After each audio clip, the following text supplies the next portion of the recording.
I was pulling the last of the season's carrots from my garden when my phone rang. I almost didn't answer. My hands were covered in dirt, and the afternoon light was already fading the way it does in October in Nova Scotia quickly, without warning, like someone turning down a lamp. But something made me pull off my glove and reach into my coat pocket. Maybe it was instinct. Maybe it was 63 years of being a mother, and knowing, in the way only mothers know, that some calls cannot wait.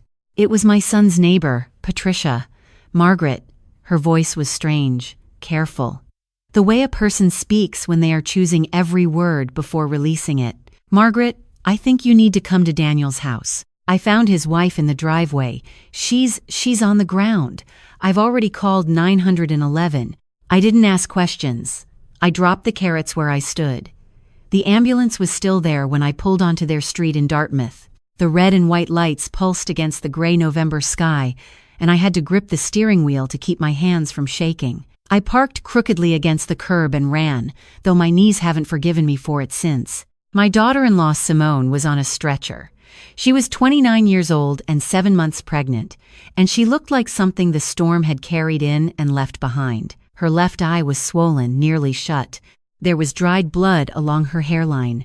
Her coat, the green one I had given her last Christmas, was torn at the shoulder. "Ma'am, are you family?" A paramedic stepped toward me. "I'm her mother-in-law," I said, and the word felt different in my mouth than it ever had before. Heavier. Like an obligation I had not yet understood. "I'm her family." They let me ride with her. In the ambulance, she reached for my hand. Her fingers were cold, and 2 of her nails were broken. I held on and I did not let go. Not even when she turned her face toward me and whispered, so quietly I had to lean down to hear it over the siren. "It was Eleanor. She said my kind didn't belong in this family. She said the baby would ruin everything." "Eleanor, my son's mother-in-law." "No. Wait, I have to be precise here because the relationships matter and I want you to understand exactly who is who. Daniel is my son. He married Simone 2 years ago. Simone's mother, Dottie, is a warm Jamaican-Canadian woman who had welcomed Daniel into her home in Halifax with a plate of jerk chicken and a hug that lasted 30 seconds. I liked Dottie immediately. Eleanor was Daniel's mother, his biological mother, the woman who had raised him before I adopted him at age 8, before she had surrendered her parental rights without, as far as I could tell, losing a moment of sleep over it. She had reappeared in his life 4 years ago, contrite and soft-spoken, and Daniel, because he is kind, because he is far more forgiving than I ever taught him to be, had let her back in. I had been patient, I had been civil, I had attended the same Christmas dinners and smiled across the same tables. I had not understood what she was doing when my back was turned. Simone had a fractured cheekbone, 2 bruised ribs, and a laceration above her left eyebrow that required 11 stitches. The baby, by some mercy I still cannot fully explain, was fine. The obstetrician on call used the word resilient and looked at Simone when she said it, and I saw Simone's eyes fill with tears. The police came to the hospital. Simone gave her statement.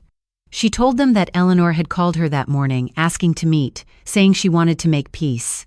Simone had agreed, she told me later. She had wanted to believe it was possible, and had driven to the park near the bridge in Dartmouth where Eleanor had suggested. They had walked. Eleanor had said things, ugly things, slow and deliberate, about Simone's background, her skin, her mother's country, the blood that would be in the baby's veins. And then, when Simone had turned to leave, Eleanor had shoved her from behind. Simone had fallen down a short embankment.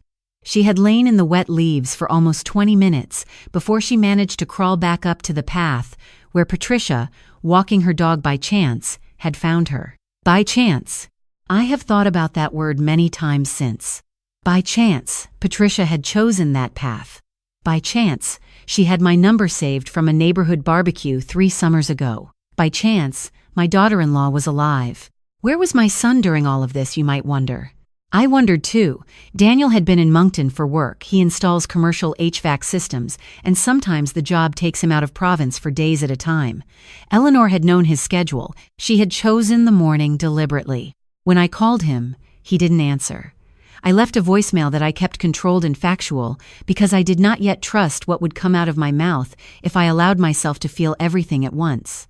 I sat in the hospital chair beside Simone's bed, and I listened to her breathe, and I thought about what Eleanor had said about blood, and I thought about my sister, Ruth. Ruth is 68 and lives 40 minutes from me, in a farmhouse outside of Windsor that she shares with her husband and an indeterminate number of rescue animals. She is a retired Crown attorney. She spent 31 years in the Nova Scotia court system, and she has a particular way of going still and quiet when she is deciding what to do about something. It is the most frightening thing about her. I texted her from the hospital. Simone is hurt. Eleanor did it. I need you. She replied in under 2 minutes. On my way. Ruth arrived at 10:40 that evening with a thermos of tea and a yellow legal pad. She sat down, uncapped a pen, and said, "Tell me everything. Don't summarize. I want the details." So I told her. All of it. Everything Simone had said in the ambulance, everything the police had taken down, the fractured cheekbone, the 11 stitches, the 7 months pregnant belly that Eleanor had not cared about when she pushed her daughter-in-law down a hill. Ruth wrote in her neat, small handwriting and did not interrupt once. When I finished, she put the cap back on her pen and looked at me.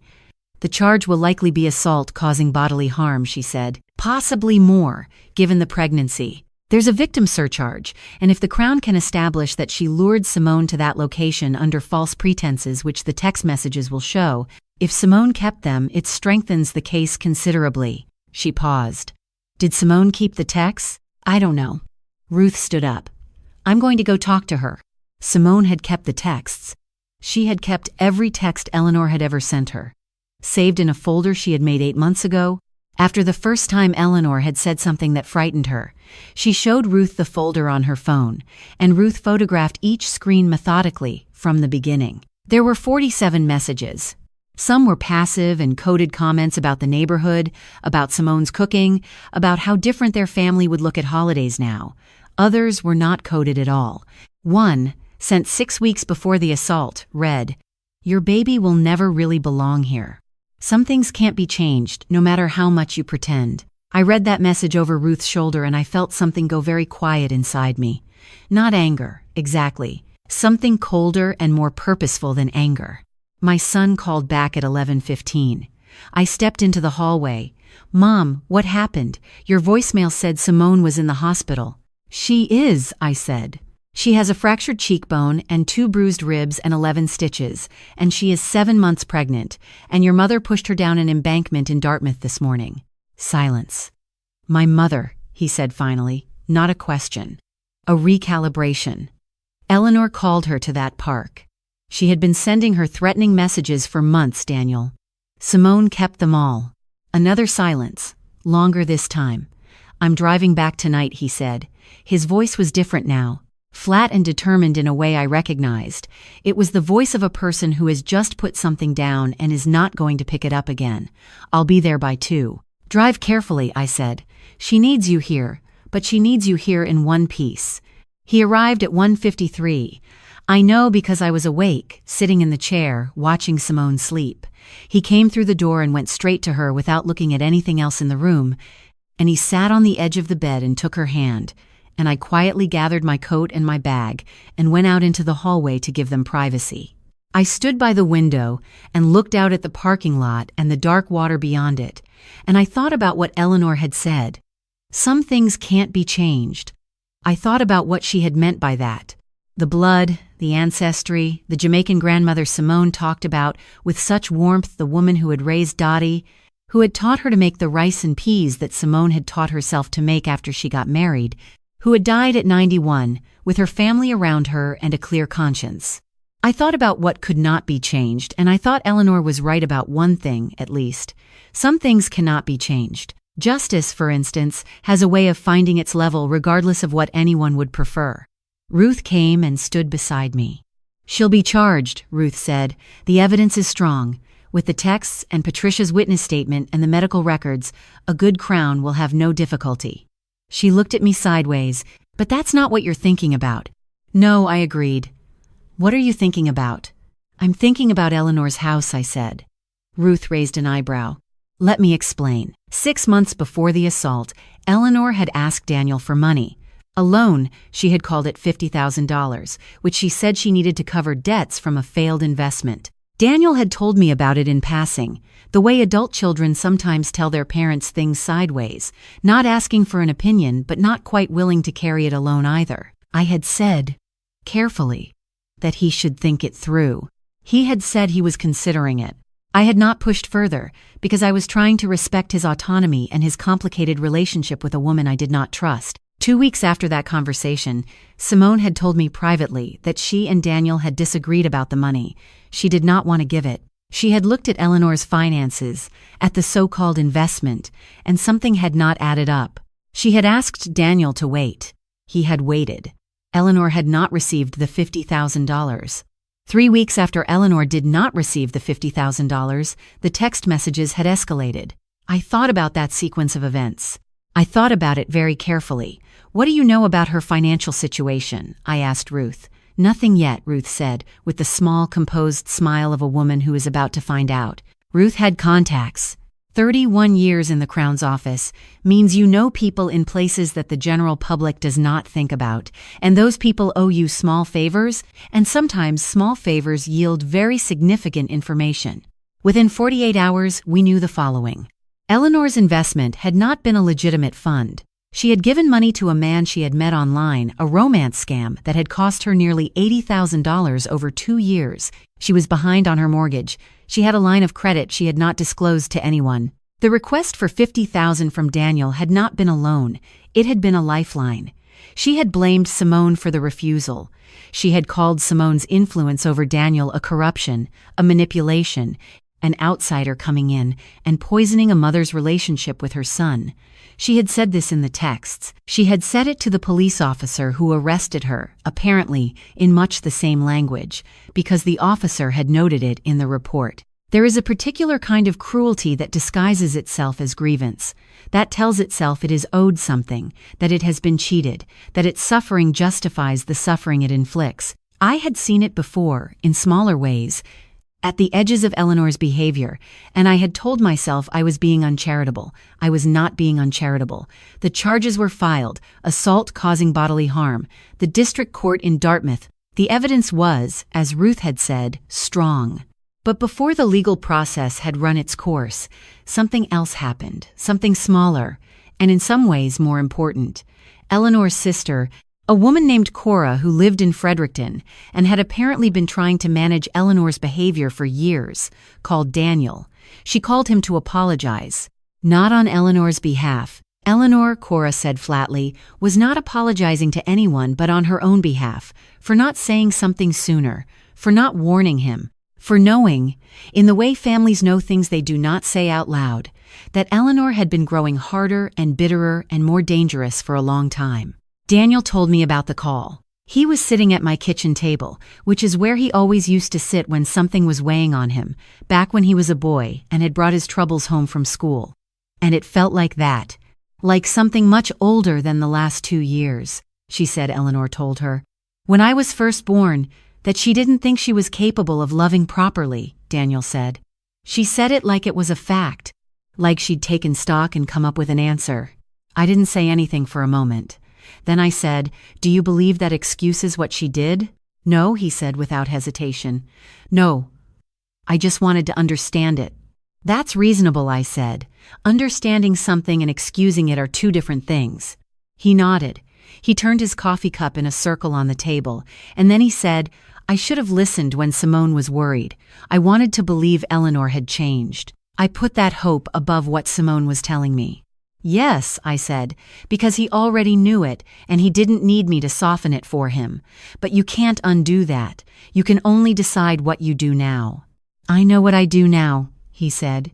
Simone delivered a healthy baby girl on December 14th at the IWK Health Center in Halifax, 6 weeks after the assault.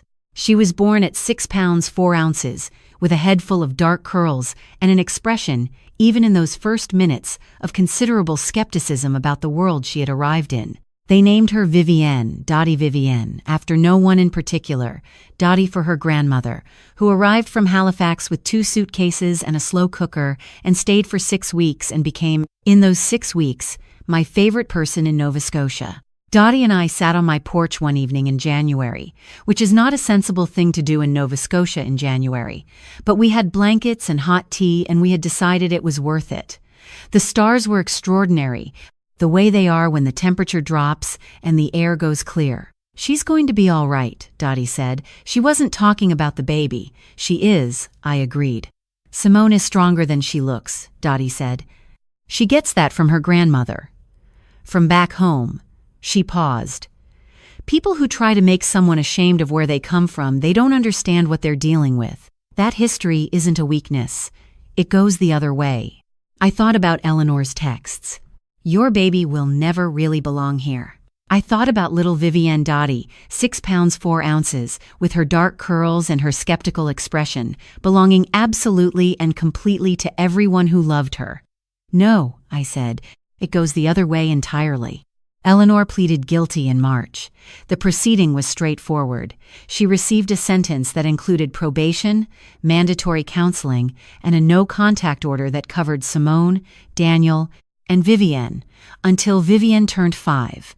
The Crown had pushed for a period of house arrest given the severity of the injuries and the premeditation involved. The judge agreed. Ruth attended. She texted me afterward with 2 words: "It held." I was at home when I got that text, in the kitchen, holding Vivienne while Simone rested.